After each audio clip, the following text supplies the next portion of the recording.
Новите правила за маникюристи. Какво променя наредбата от 25-та година? Здравейте, колеги! Ако се занимавате с маникюр, педикюр или ноктопластика, това видео е най-важното, което ще изгледате тази година. Министерството на здравеопазването подготви нова наредба, която заменя правилата от преди 38 години. Днес ще прегледаме всяка точка, която ни засяга пряко. От квадратурата на масите ни до това как точно трябва да стерилизираме инструментите си без пропуски. Какво влиза в обхвата на дейността? Член 2 официално дефинира нашите услуги. Това са маникюр, педикюр и ноктопластика. Удължаване, лакиране, рисуване, декориране, парафинови компреси, затоплящи и изстудяващи, козметична грижа за кожата на ръцете и ходилата, ексфолиация, хидратация и релаксиращи процедури. Ако правите нещо от това, вие попадате под ударите на тази наредба. Устройство и обзавеждане на помещенията. Това остава както до сега. Всеки, който открие обект по член 1, е длъжен да уведоми за това съответната регионална здравна инспекция по местонахождението на обекта не по-късно от деня на започване на дейността. Обектите по член 1 се откриват в самостоятелни помещения, построени или пригодени за тази цел. Допуска се извършване в едно помещение на няколко видове дейности, като всяко едно работно място е самостоятелно, обособено при спазване на изискванията за квадратура и оборудване, а при необходимост и обособяване с прегради на различните видове предоставени услуги. Квадратури и организация на работното място. Член 5 и член 6. Квадратура по член 5. За едно работно място за маникюр са нужни 6 квадратни метра, за педикюр също 6 квадратни метра. Разстояние. Ако в едно помещение имате няколко маси, разстоянието между столовете на клиентите не може да бъде по-малко от 1 метър. Зона за клиенти по член 6.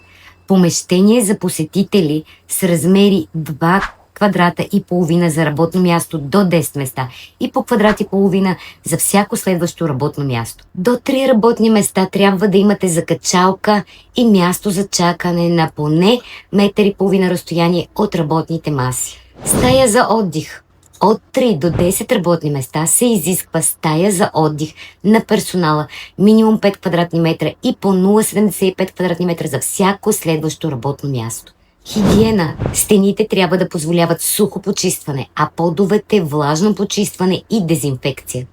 Задължително оборудване и прахоуловители по член 8 и член 11. Обърнете внимание на член 8 алинея 3. Всяко работно място за маникюр, педикюр трябва да има работна маса с плод и козметичен стол за клиента. Важно, при дейности, при които се отделя прах, сиреч, всяко пилене, работният плод задължително трябва да има монтиран или преносим прахоуловител. Вода. На всеки 3 работни места трябва да има мивка с топла и студена вода и плод за измиване на инструментите с детергент. Санитарният възел с топла вода и сапун е задължителен. Защита за вредители по член 12. На обектите по член 1 се осигурява ефективна защита от вредители по реда на наредба номер 1 от 2018 година за условията и реда за извършване на дезинфекции, дезинсекции и дератизации. За защита от насекоми е допустимо използването на биоциди, разрешени за предоставяне на пазара за продуктов тип 18 и или 19. Дипломи и квалификация по член 13 и член 25. Наредбата е категорична. Услугите се извършват само от лица с съответната професионална квалификация, свидетелство или удостоверение, придобита по Закона за професионалното образование. В обекта трябва да има списък на услугите на видно място. Всички документи за вашата квалификация трябва да се съхраняват в салона и да се предоставят при проверка по член 25. Хигиена, бельо и продукти, член 14 и 16. Бельо. За всеки клиент се осигурява индивидуално, еднократно или неупотребявано прано бельо. Ако ползвате текстил, той се пере само в регистрирани обществени перални. Почистване. Член 15.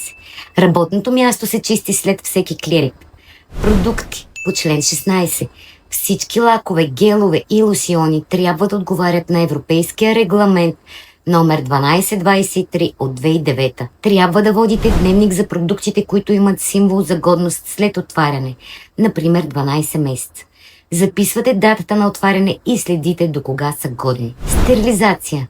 Най-строгата част, член 17 и член 22.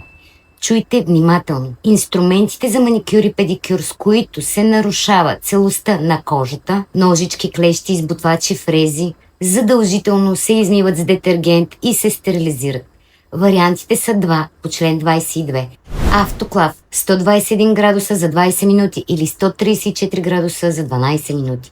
Сух стерилизатор 165 градуса за цели 2 часа.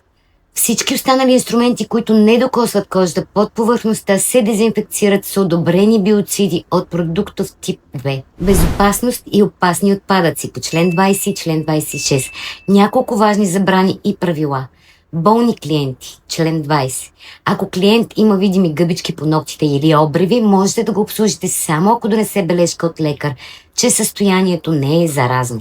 Опасни отпадъци по член 24. Използваните игли при някои техники или други остри консумативи се събират в твърди съдове с капак и се предават на фирма за опасни отпадъци. Животни по член 26. В салона не се допускат никакви животни, нито ваши, нито на клиенти. Срокове за промяна и контрол. Кога влиза в сила? След като се обнародва, имаме 1 година срок, за да приведем салоните си в съответствие с изискванията за площ и устройство. Това е вашето време да планирате ремонт или покупка на автоклав. Контролът ще е в ръцете на РЗИ. Подгответе се, бъдете професионалисти и работете безопасно. Ако видеото ви е било полезно, споделете го с колеги. Който желае готов файл за водене на дневник на продуктите си, който може да използва и при ценообразуване на услугите си, може да го изтегли от линка в описанието на видеото. А ако желаеш да разбереш и новата учебна програма за обученията за маникюристи за 2, 3 и 4 степен на професионална квалификация според Държавния образователен стандарт, последвай ме и виж следващите видеа.